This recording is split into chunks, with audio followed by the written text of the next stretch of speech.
All right, we're live. We are. Hey guys. It's 9 o'clock. Perfect. All right. So first of all, is this work? My camera, because now I'm at my house and I'm in a different location. Yes. Does it work? We can see you. Yeah. All right. Hey guys. So we want to welcome you again to Wealth Creating Wednesdays. My name is Nina Venturella and I have Tony Banta here. We are actually missing Tom Matson today. He is involved in a masterclass himself. So always trying to get better and more personal development can't hurt, right? So we thought it'd be fun. Recording in progress. There's no higher leverage point in a business, right?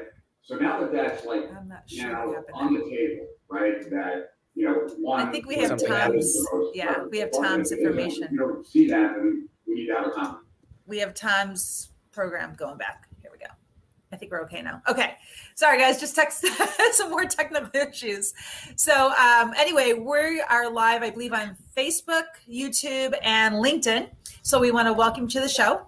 And this is something we do weekly to inform and educate you on how to, the first one was on 401ks and how to roll that into your own business of your dreams. The second one we did last week was it took us into how to really monetize and package your wisdom and your knowledge and scale you to $250,000 a year. And today we're going to talk about how you can use your book and your summit to monetize, build your authority, and increase your fan base. So I have Tony Banta here with me, and he is, why don't you tell me a little about yourself, Tony? They know who I am. I'm the Chief Creative Strategist of Embark, but why don't you go ahead and share a little about what you do? Yeah. Hey, everybody. My name's Tony, and I'm actually the newest partner over here at Embark. Joined the team a little bit earlier this year as the Chief Success Officer. So it's my job to design the pathways to success for all of our clients, which is kind of cool. It's pretty fun.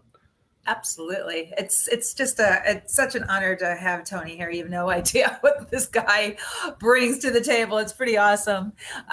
So anyway, super glad to have you here, Tony. And we're gonna have fun today. So guys, this is like our lunch table, and we're just gonna have fun, and we're just gonna kick it back and forth, and you're gonna hear just some real conversations about really, what it takes for a summit and how to monetize your summit and what it takes for a book.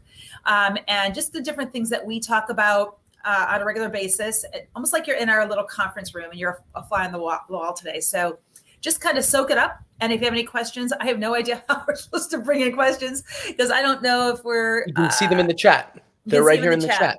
All right. Yeah, I can't see them. Anytime. So Tony, you're in charge of that since I guess you have the tech I got stuff. him. So yeah. Tony's our tech guy. And let's go ahead and see some folks on LinkedIn dropping notes. I also see Leslie, a client. Thanks for being here, Leslie. Yeah. Good to see you. Christian dropped a note. Good to see you, sir. Yeah.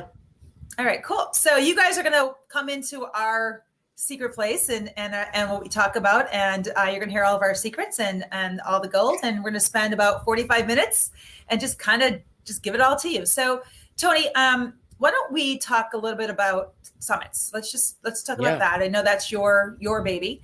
How does somebody go about really having a successful summit? Or let's back up. Yeah, let's back up. Let's back up. So let's talk about this first. Let's go into IP. What is IP? Because I think we have to start there. If we don't have an idea or understanding what it is that we're going to be packaging or marketing, we really can't go into a summit or a book, right? So totally. I'm going to talk about that. Let's just kind of dive in. You're the like a note to throw in here. Nina is for those of you who don't know Nina who haven't known Nina before her time in this space as an online expert, an online authority. You came from the healthcare space. You had an alternative treatment practice that had incredible results for people. You formalized that as you started in one clinic, right? Mm-hmm. And then from there, formalized that IP, took that all across the country. Mm-hmm. And so I always love, getting to talk to Nina about these things as someone who, deals with ideas and the, thoughts all day long. I love hearing from Nina who's turned her ideas and her, somewhat unique, practice, life-changing practice into something that thousands of other people were able to use. Can you speak to that a little bit, Nina? Yeah. See, that's what we need, Tony. He kind of puts me right back where we need to be. Yeah, so let me just kind of give you a little backstory. So I was one of those people who, from age of 16 to 30, I had 150 jobs. I was always looking for the next best thing and I couldn't find it. And I've always had all these amazing ideas in my brain. I'm like, gosh, if somebody would just pay me to come up with ideas, I'd be a multimillionaire, because my brain doesn't stop. And I mean, I think we call that ADD. And I will say that I'm probably pretty high on the scale for ADD. And I'm okay with that because I've learned how to really manage and control that as much as you can, right? And so I've always been into fitness. I've always worked out and I've always loved, just bodybuilding and all these. I was a fitness model back in the day and things like that. So it was something that was really near and dear to me. And I actually wasn't seeking to become an expert in that industry. I was a personal trainer, nutritionist, like everybody else. It wasn't until I actually had my own battle with health that things turned for me. And it was one of those things where I actually went to bed healthy and I actually woke up so sick I couldn't get out of bed. It was like all my organs were shutting down at one time. And I found out after 2 years and 6 months being bedridden that I had something called systemic candida, which basically is like a yeast infection throughout your entire body, but it started in my gut. It shut down my immune system. Right. Well, I didn't know anything about it because I wasn't really taught about it. No one talked about candida back at 25 years ago, right? So the first question you ask is when you finally get diagnosed. And by the way, a doctor did not diagnose me. A naturopath diagnosed me. So I'm just putting that out there. Yeah.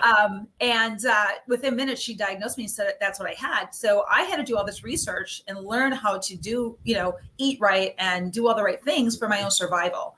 And that's really where the rubber hit the road for me, where I'm like, oh my gosh, I cannot be the only one suffering with this, who's being told there's nothing wrong with you. It's in your head. You're overworked. You're stressed out. Literally, my organs were shutting down. I had no immune system to speak of. And I was in bed and I could only get up out of bed with help to go to the bathroom. And then I was back in bed for 6 months. I had no comprehension. I could not put together sentences. I had such brain fog. It was ridiculous. Yeah. Fatigue overtook me. I mean, it was symptom after symptom after symptom. It was crazy. And when you're into that place, you're trying to survive for your own life. And it takes you to a place of where you're no longer thinking that you're never going to die, to where I'm actually could die. I mean, I was literally living from that point.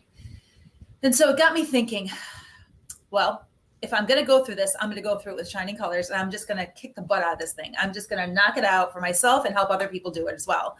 And so that's kind of where it all started for me. And then I wrote a book called Unveil Truth, What Doctors Don't Know Will Hurt You. And it actually won an award, first place in the health category. And I just realized that I had amazing gifts in me that I didn't even know I had. So give an example. I decided that I wanted to open a weight loss wellness center. After I found out a cure for, candida and things like that, I learned about the lymphatic system through trying to find survival for my own, own good and things like that, for my own health and well-being. And I decided I wanted to open up a weight loss and wellness center. I wanted to help people with the knowledge and expertise that I had in a wellness center. It was a brick and mortar. And so I opened up my first location called Spectacular Health. And it was there when I realized I actually had a healing modality I didn't even know I had. So this lady had edema and I was doing a body wrap on her. I took the wrap off and I saw that she had swollen ankles. And I said, let me just try something. So I start working on her. I have no clue what I'm doing. I have never went to school to learn body work. I don't even like body work. I'm more actually a germaphobe, right? So before COVID hit, I was actually a germaphobe. I hated touching people, especially in their armpits and their groins. Has that changed since COVID? You said before COVID hit. Has anything changed? Okay. No, I'm anal about that, but I will tell you one thing. Okay, just wanted to check. But when it comes to helping somebody, I don't think about it in that term. I think about how do they need help. So all that germaphobe stuff just kind of went out the door, and I just focused on the person and what they needed, right? So I started working on this lady. I have no clue what I'm doing. Seriously, I didn't go to school. I didn't learn from anybody. I start working on her body, her legs. I just do some manipulation on her legs, and she gets off the table. The next day she says, what did you do to me? And I'm freaking out going, I have no idea. Because I just started working on you. I saw you had a need and I just started helping you. And she said, whatever you did, the swelling's completely gone. And I've had this issue for 14 years. And if you guys don't know what edema is, literally swollen ankles, they call them kinkles. Mm-hmm. And she said, the swelling's down. I have ankles again. and I'm going to do this really quick because I know we're on a time crunch, but you got to understand, this is something that was thrown to me. I had a modality that people were getting healing from immediately after one session, and it just exploded my entire business, became my signature process. Yeah. And it took me by surprise, but I didn't realize I had this amazing genius in me until it came out of me. And then I was able to package it through franchises, through an academy, teaching people around the world, going global. And so that wasn't a brick and mortar. And that's kind of where it all started for me, right? That was my IP, that was my intellectual property. If somebody wanted to learn this, they had to come to me to learn this process, or my other people I learned, taught this around the nation. It was called Extract, and it's XTRACT. So if anybody wants to check that out, go to learnextract.com. You'll learn more about that. We don't have a lot of time for that, but that's where it all started for me. It was actually one of the questions in the chat, so I'm really glad you said that. Learn extract, XTRACT.com. Yep. But you guys just hear this, right? So all I did is took something that I knew how to do really, really well and packaged it. And I did it through a franchise. And we're going to talk about how you can take your brilliance, your genius, and package that, whether it's in a brick and mortar, whether it's online, whatever that looks like, and really be able to not only make a difference, impact people's lives. I changed lives. I mean, if you saw the testimonials, you would cry because these people's lives have been changed. So if you're going to do something, why not do it to the point where you're making an impact and changing lives, being a world history maker, right? I mean, why not? If you're going to do something, do it big. If I don't do big, I don't do it. I love hearing Nina talk about these things and her experience in this. And I know a bunch of people in the chat are saying the same thing, Nina. So people saying this is great. Thank you so much. For those of you just tuning in, Tony Benta here, Chief Success Officer, Nina Bentarella, my good friend, and a brilliant mind. We're sharing a little bit about IP, leading into a broader conversation around how do you take that IP and actually reach people? Because you can have all the books you want sitting on your, like you can have all of the Google Doc files on your computer, all of the books you want, all of the manuscripts sitting around, all of the brilliance that is there. And even many of you I know help clients. I see some of the names in the chat. Many of you help clients, serve clients, and do an incredible job doing that. But is it creating wealth? Is it creating a bigger impact? Or is it just stopping with the few people that you know how to touch? So we're talking about how you can actually get that out there, build a tribe, scale what you're doing, scale your impact. And of course, what happens when you scale your impact, but you generate lots of money. You generate wealth as you're actually doing that, right? Divine law of compensation is live and well as we're talking about helping people. So, so you shared, Nina, a little bit, and I want to pick out something that you said there. Something that I heard you say there, which was you wrote a book. So you had this technique, but then you didn't just stop at doing that with people that were laying on the table there in front of you. You went and you formalized that in a book. You eventually turned that into, was that a franchise model, or was that selling the IP in a different way? What was the model that you used? So it started out with a franchise, opening up my first location and then spreading from there. And then going from that point to creating an academy to teach the signature process. The reason the people that wanted my franchise is because the signature process, it made everything else work, right? Yeah. So then I started teaching people to do this. And then I created a global academy, and we went, we were mobile. So I would travel. I was gone every 2 weeks. And then I started treating people, teaching people to be the teacher program. So having instructors, now they can teach other people. Now I license that program. So it's a gift that keeps on giving, so to speak, because I'm only one person. I can't be everywhere for everyone. Yeah. So sharing that wealth, sharing that gift is really what I've been able to do. And I believe that's what a book's supposed to do, but it doesn't do it unless you have legs to it. And those legs are franchising, licensing, summits, whatever that looks like. You've got to get your genius out there. If you can just keep it in a book, people are, you know how many books, do you know how many books I have? I have so many books that I want. I mean, seriously, I do too. Those are just on my desk right now. But my intent is to read the books. But here's the deal. Direction, not intention, is what determines destination. You can have all the intent in the world to do something, but unless you actually read the book, you're not going to get what you need out of it. So we've come up with some ideas on how to really get your genius out there outside the book so it has legs, and that you're actually now making the impact that you want, which is now building the fan base that you want, which is now helping you monetize what it is that you have to offer people. So there's a way to do that. Yeah. And as we talk about packaging IP, this is one of the things that attracted me to the Embark team is we have, it's not a they anymore, it's a we. Sometimes I still slip up. We have we have helped hundreds of authority-based entrepreneurs, expert entrepreneurs, client leaders, to package what they're doing. You should see some of the beautiful chats. I'm going to share a couple of the notes in just a second. To package what they're doing in a way that is duplicatable, scalable, and is able to be easily sold, easily purchased is really what it's about, right? Because how many of you that really care about making a difference are so tired of salesy conversations, either being sold to or having to chase people down to sell. So the beauty of, we call it the Game Changer program. The beauty of a Game Changer program for someone is that it packages up that IP in a nice wrapper. Some people come with the very little formalized IP. Like I call it a lot of unconscious competence, right? Like they don't know. It was sort of like where you were, Nina, right? Like when you were doing the rap on that patient zero, on that client zero. Yeah. So like you were doing that rap, and like somewhere in your mind, like divinely given to you, or like otherwise, somewhere in your mind, you had an unconscious competence that was unlocked through the interaction of seeing someone in need, helping them. And we see a bunch of clients like that, come in.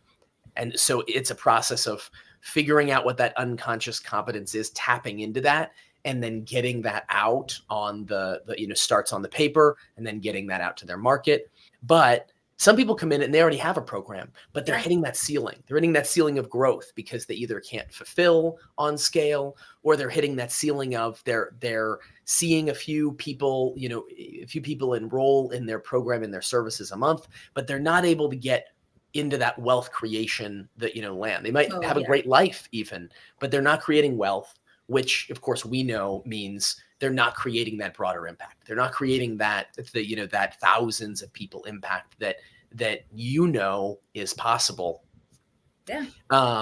And so that's one of the things that I love about the Game Changer program. I'm mentioning that because before we talk about building your tribe and getting these things in front of people, it's really important to know that if you don't have the right offer, if you don't have the right program, the right offer that's going to allow you to do that, it's not you. It's not that people don't like you or that people don't actually need the help. It's that you're trying to get across the ocean and you don't have a boat. You have something else. It's just not a boat. And that's the way that I think about the offer is and it's my hope to, say this to some of you. We're going to open up the doors and share as many of the tactical secrets as we can fit in this talk. But I want to encourage you to go easy on yourself. If you've tried these things, or if you are trying these things and it's not working, it's not you. It's not you. It's not that, it's not that you're not good enough. It's not that you're not whatever enough. It's that some of this is art and some of it is a science. And there are some specific things that really need to be there, like the program and the offer. I want to hear some more, Nina, about what you think makes a great program, or what your experience has been around programs. I'm going to read a couple of the comments and then we'll come back to hear some of Nina's experience there. Such an expert in extracting and distilling down IP. I love Nina's mind so much. Christian, a few moments ago, we were talking about as you're serving people, the money will flow back to you. Christian mentioned Zig Ziglar. I'm a big fan of the late, great Zig Ziglar. Same here. There was somebody else that was wondering where Tom was. Tom is off learning at a mastermind. He is in fact missing in action. Do not pay any attention to Nina's comment on the last Wealth Creating Wednesday, where she referred to Tom as the late great Tom Matson, who's still alive and well and will that was be hysterical. the passion on that guy, he will outlive us all. Running on the passion for helping you, and he'll be back next week. Cheryl says, thank you for sharing, going further than that. Yeah, 100%, Cheryl. It is, you have to go further, and you need the right tool. You need the right vehicle. Leslie says, embark on a game changer Leslie says, embark on a game changer program for the impact you want to make in the world. And Leslie is I hope you don't mind me saying this, Leslie is a client. She's doing some incredible work.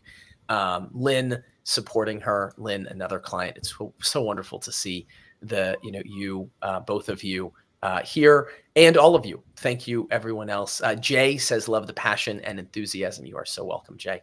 It is such an honor. So Nina, how do you like to think of that IP? So I'm kind of like a geek when it comes to IP.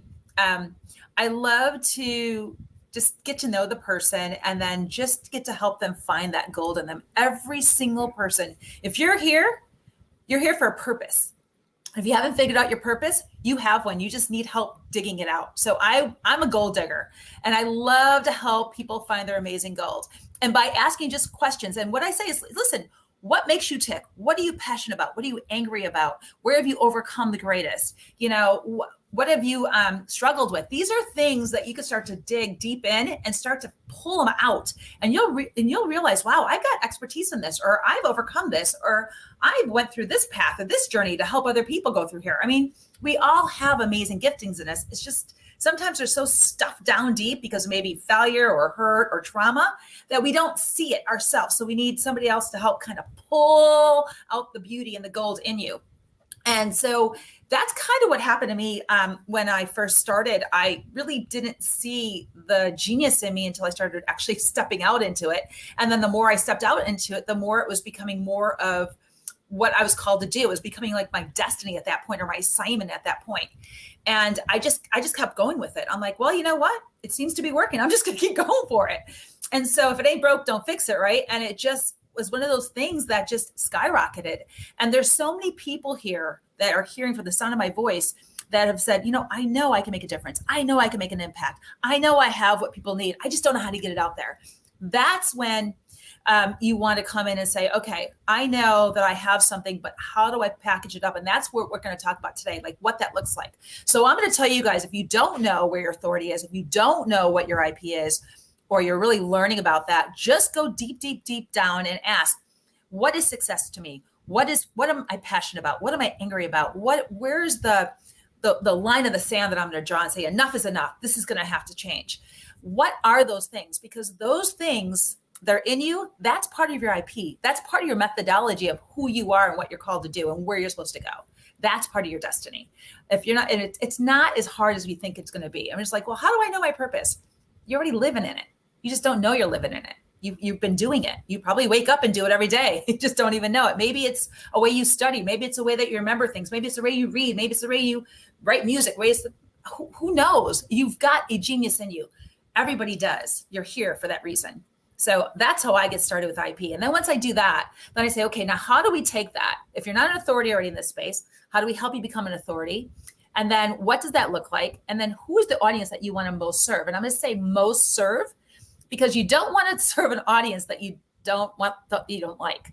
You want to serve an audience that you want to make an impact in, but you're going to like, because you're going to spend time with these people.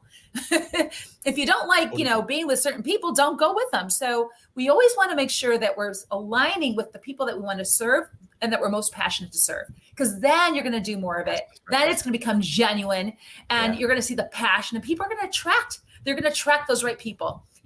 They say what's in you comes to you. Whatever's in you, you're going to attract. So if you're a victor, you're going to attract people that are going to want that victory. If you're a victim, you're going to attract those people that are going to abuse you, and you're going to be a victim. And it's just part of who you are. So if there's something going on in you that you don't like, change it. You have the authority to do that. It's your chance. You can do that. Say, I don't like this about me. Then change it. And then you'll start to attract the right people. And then you'll start to see those giftings coming out. And then you'll be able to know what that looks like. Does that help? I love that. I love that feedback. I especially love that because the results, when we are client leaders, the results that we're creating, the results that we're able to help clients achieve, that's a co-creation. We can't do that ourselves. If we were going to be doing that ourselves, we would be doing it that, we would be starting the business ourselves. And and if you want to make an impact, if you want to, truly make an impact and truly generate wealth, that, even that's a co-creation with your team, with your other team members that are going to help you make that, make that happen. So I love that it has to start with the people. It has to start with the clients that we're serving, with the people with whom for whom we're helping. It is so incredibly important. There was a great question that was in the chat just a moment ago from Christian. He was asking what we mean when we say IP. And I'm so glad that you said that, because we glossed over that, having lived in this world. IP stands for intellectual property. Yeah. And it's the idea that just like I own these AirPods, I sort of own these AirPods. Right to repair laws across the United States would beg to differ with me. I'm technically just borrowing it and paying for the right to borrow it. But there are a number of things. I own this house is maybe a better example, and that's physical property. Same thing goes when we turn our ideas into something formal. That is our intellectual property. And there are all kinds of ways that can take legally, just like somebody can't come take my house unless it's the government again, but that's a rabbit trail that I won't go down. But somebody can't come take my house. There are all kinds of ways that you can protect your intellectual property. You can copyright what you're doing. You can trademark it. You can get a patent registered. But perhaps the best of all, and I am a partner, an investor, and a partner in a legal consulting firm, and we actually talk to people around some of the legal side of that. I don't know that I've ever talked to you about that before, Nina. So we see people, all the time over there asking about the legal protections. And the funniest thing is the best way to protect what you're doing isn't even legally. It's having a tribe. It's actually being preeminent and having a brand that is bigger than anyone else. Because even if someone comes and takes your brand name because you didn't, pick a name that because you might have been infringing on someone else's name, without even knowing it. If you have that tribe of followers and those relationships, you can make a joke about it, change the name, and they'll still follow you no matter what. So it is actually the most valuable protection to that intellectual property. I'm so glad that you asked that. There were actually a couple people that asked that. And let me just if I can clarify a little too, or add to it. It's like a blue ocean. So you have your own lane. It's called lane of one. And so basically what that means is you're now eliminating a lot of the competition, because here's an example. I did lymphatic work. This is my gift, right? There are a lot of people that did lymphatic techniques out there, but nobody did what I did. My process was called extract. And if they wanted to learn my process, they had to come to me or somebody else that I taught. That's the only way they can get it. So that created where I had no competition. And when you're doing that, and then you have a brand that people start to follow, and because they know that it works, it explodes. I became a household name in my industry. I went global. People to this day still know Extract. And when they find out I'm the founder of it, they're like, oh my gosh, you're the founder of that? I'm like, yeah, there's no big deal, but whatever. But that's how it happens. And then once that happens, it follows you everywhere you go. That's part of your legacy. So my legacy is going to live on generation after generation after generation, as long as Extract continues to live. But that's the brand. That's your intellectual property. So we can do that with your wisdom and knowledge on how to really create that intellectual property within your wisdom and knowledge, and help you package that up through our Game Changer program. And that's probably a good segue to talk about some of the other things that we want to talk about, right, Tony? 100%. Totally. Yeah. Well, because once you have the boat, as for the analogy that I was making before, once you have the vehicle, and that's what a really great offer is. That's what a really great program is. It's a vehicle that allows you to sell that, to reach your market and to help them. And the way in which we can, our first kind of way of putting that content out to, meet someone, the lead boat that, maybe if we think of it, if we think of our company more like an armada, I'll see how long this metaphor goes. It's going to fall down at some point in time. But the lead boat that we send out in front to carry the message, to Yeah. carry the flag, is really important, and that's some of what we wanted to talk about today. Is Yeah. because those are the things that meet people where they are. That sharing that content, which is really, content is a nice way of saying an encapsulation, in my view at least, an encapsulation of our worldview and what we know is possible. Yeah. That if we're out there sharing with people what we know is possible, if you take Nina's, and I love this story. I'm so grateful every time that I get to spend some time with Nina and she gets to share this. If you take her, healing technique, like no one wakes up in the morning and says, I want the, extract today. Certainly no one who, like before they actually, have some experience with it. But what they do wake up and say is, I'm in pain. They do wake up and say, I'm struggling in these ways. Right. And Nina, having done this technique, having formalized this technique, having, pioneered it, has a deep understanding of what's possible for everyone else, has a deep understanding for, hey, you don't have to you can live in pain. If it's something you want to do, sure, but you don't have to. You can actually just step into you can step into, one of these clinics all around the country. Then you can start to, lessen that. You can start to lessen that discomfort. And that's kind of a perfect encapsulation of what all of the rest of us are doing. Yeah. Is all of the rest of us see our clients struggle in a variety of ways. And what our content should be doing is it should be that beacon of light that says, hey, it doesn't have to be such a struggle anymore. Here are some ways that it can actually be a lot easier, a lot better. And that's what content gets to be. We're going to talk about two of our favorite forms of content, two of my favorite forms of content. Which one do you want to start with, Nina? Whatever you choose, whatever you want. Well, let's do them in the order that we found them as a company. So we'll start with the book. Okay. Is one of our favorite methods. And oh my word, as soon as I decided that I was leaving, my background is in corporate consulting. Before corporate consulting, I was a software developer of all things, and got tired of seeing the best code, the best technology solutions just be powerless in the face of dysfunctional organizations. So I had a choice that I had to make, that, which was that, like, do I stay behind the computer and just swallow that and let it be what it'll be, and just, we'll do the best we can. And then, from there, it's up to someone else, which doesn't really, I think Nina's laughing because she knows that's not really my personality. Or I was going to have to get out from behind the computer and learn what really made things work in teams and in organizations, the leadership and the mindset shifts. So I say I'm still an engineer. I'm just an engineer for computers of far more complex code than the ones that we may be sitting in front of right now, which is people. And the very first thing that I did when I left corporate consulting is I wrote a book. And I did that because everyone I respect, like most of the books that you can see behind me, everyone that I respect, wrote a book. Yeah. Like, they didn't just say, I have these ideas, listen to me. They formalized them. They, thought through them all the way in a way that said that, here is a solution, that, here's a way that we can make it work. And of course you have you did the same thing, Nina. You took what you did, you wrote a book.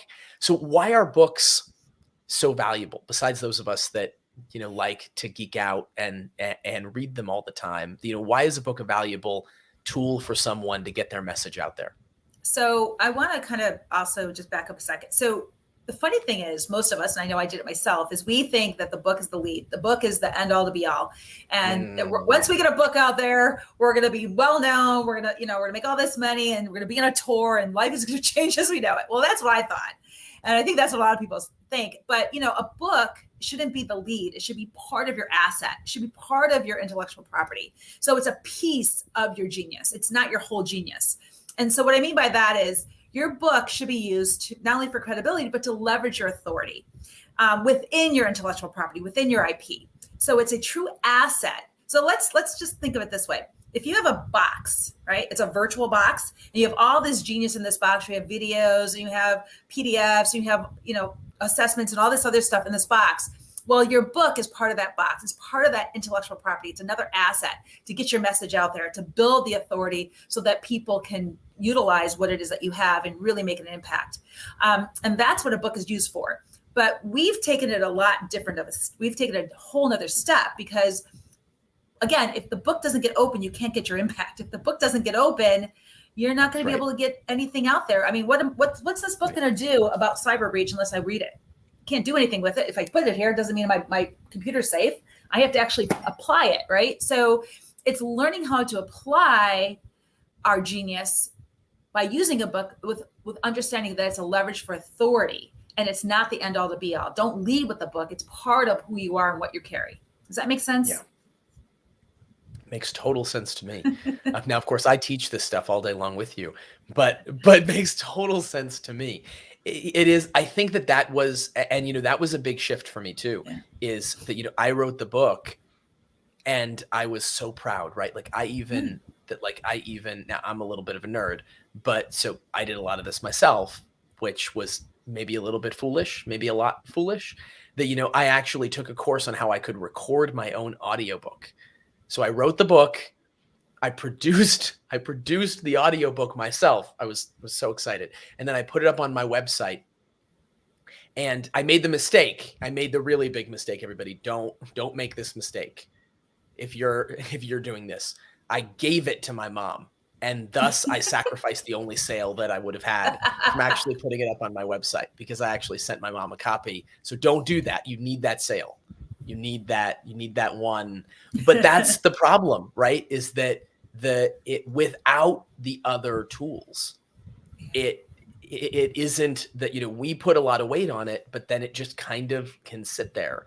Even a lot of people that I've seen that, they play the game, and it's just a game. If you haven't, I hate to, break it to you if you've purchased things based on this, but the Amazon bestseller, game where like you get, a dozen people to purchase at 1 a.m, shoots it up in the ranks. And then it's the 99-cent, Kindle version is an Amazon bestseller.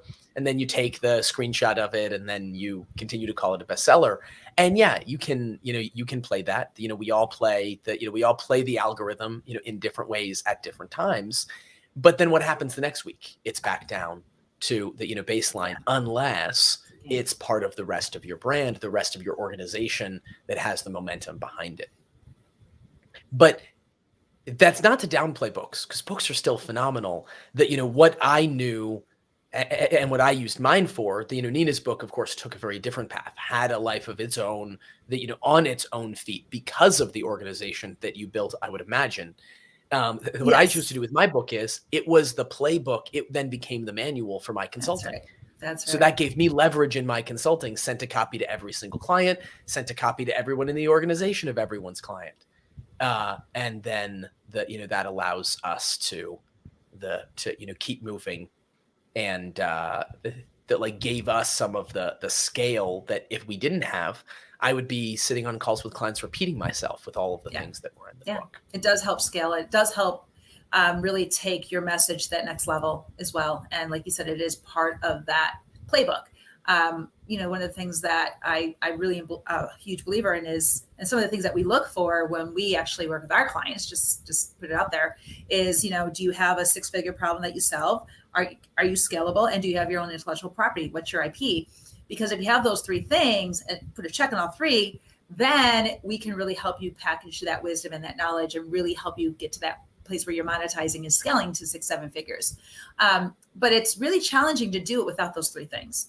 Do you want to talk about that, Tony? Because you're the client success manager. You're the one that really helps build all these things out. So why don't you, and again, guys, we are kind of like, we're at lunch, so to speak, and we're kind of just shooting the crap, so to speak, right? We're just talking back and forth, having a conversation. You're just flies on the wall, listening to our conversation. And this is how we kind of brainstorm and talk about this stuff. So Tony is the guy that's in there within all the program design and kind of helping people. Once you meet with me and we do all the IP stuff, he's the one that kind of helps put it all together so that it makes sense.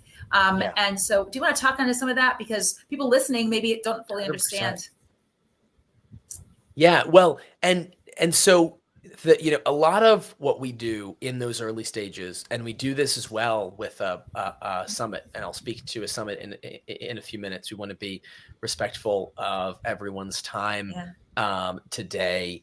That we do this the same way in a bunch of our programs, where it is we can come up with great ideas. How many of us that right? Drop a note in the chat if you're you're listening along and you've come up with a great idea, but then it flops. Then it isn't quite there, right? Okay, Yeah, Nina and I do all the time. That's part of what coming up with great ideas is. Great ideas that we come up with ideas. Nina and I joked we did a talk together. Maybe was it last week? And Nina said that, one of the things that she loves most about having ADD is she comes up with about 500 ideas before lunch. That right? That there's just a ton of it there. But it would be silly to think that everyone in that form is a great idea. Why? Because they're like they're like gems that you would find. They're like each one of them. They need to be developed. They need to be tumbled. They need to be cleaned. They need to be cut into something to be useful. And that's a really great way of thinking about it, because no doubt, listening in, have countless, endless, phenomenal ideas. That doesn't mean that they're ready for the market. That doesn't mean that they're ready to work. And so we can do as good of a job as anyone can, and we do. Our stats are best in the industry. All the way through, but we don't want it to rely on us or you to just have a good idea. We look at getting that market feedback. We look at taking those things to the market and saying, is this helpful? Is this working? So we look to validate, and then we look to actually launch and launch someone's consulting program, and then keeping going into the next steps from launching the program, actually creating consistency in your business before we look to something that's going to save the day. Like a book or like a summit, quite frankly, which is my favorite way of growing an audience. A book is probably my favorite way of sharing. Like sharing content, exactly, of establishing your authority. Summits, by contrast, are this incredible way of growing your audience, but both of them are identical in the way of they're not going to save you. They're not going to save, just like I mentioned, phenomenal software programs, not saving organizations. I would see companies do this a lot in our software development firm a couple decades ago. Where people would be like, we're not profitable, but just wait until we get this fancy software. That's the complete wrong attitude to be going into anything. You have a great foundation, and then everything that you build on top of it just works even better. So is there something else there that would be important for us to share, do you think, Nina, or should we go on to some of the summits before we wrap today? Well, I mean, basically what we want, so thinking of it in terms of a high ticket program, because we always talk about the ascension, descension model, right? And if you look at Elon Musk, how he started out with a really high end and then he worked his way down. Well, we do the same thing with your genius and your brilliance. We actually start at the top and we work our way down. And so basically, instead of going into that, where you have a small offer and then you bring people up to that level and then you work with one-on-one, you have maybe one or two people that way. We say, well, why don't we flip it? And why don't we go to a high ticket program, $10,000 or higher, and then go down from there, have another medium or lower offer. But can you speak on some of the high ticket programs that we've done? Since again, you're in it, can you kind of just give them some examples? I know, guys, we're a little over. If you guys could just bear with us, we want to just kind of put this in a nice bow and hand it off to you. So you guys keep wanting to share. Yeah. And then just go from there. So go ahead, Tanya, if you want to share a little bit about that. 100%. It is the like we were saying, packaging the offer, taking a really great offer, a really great program, and that's what your program is. It's it is a package that allows you to sell that, to transfer your impact, what is possible, and to get that out there. We've seen some incredible programs. Programs like leveraging, there's one person, actually, there's one, I'm not going to call them out by name, but someone that has been attending live. They're actually in the validation process right now, looking at entrepreneurs with pets and helping them, especially near the end of life, for their pet, what dealing with that transition as a person, as a family, how you deal with that and leading them through, because of course we know how you do one thing is how you do everything. I know I had the best friend in a dog that passed away a few years ago. I still choke up a little bit as I say that, right? Your babies. But so leading through those steps, helping them with that, and being really mindful about the emotional transition, and they are they're doing some incredible work.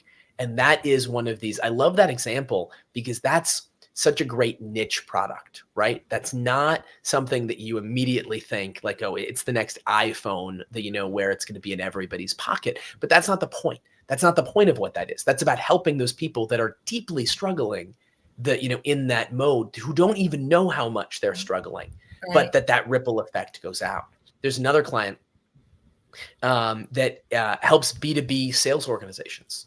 So that, companies that are selling things to other businesses, and they help to clean up the culture and the focus of that sales organization to be, rather than to be salesy, to be focused on service, to be focused on genuinely helping and training that technique throughout the organization.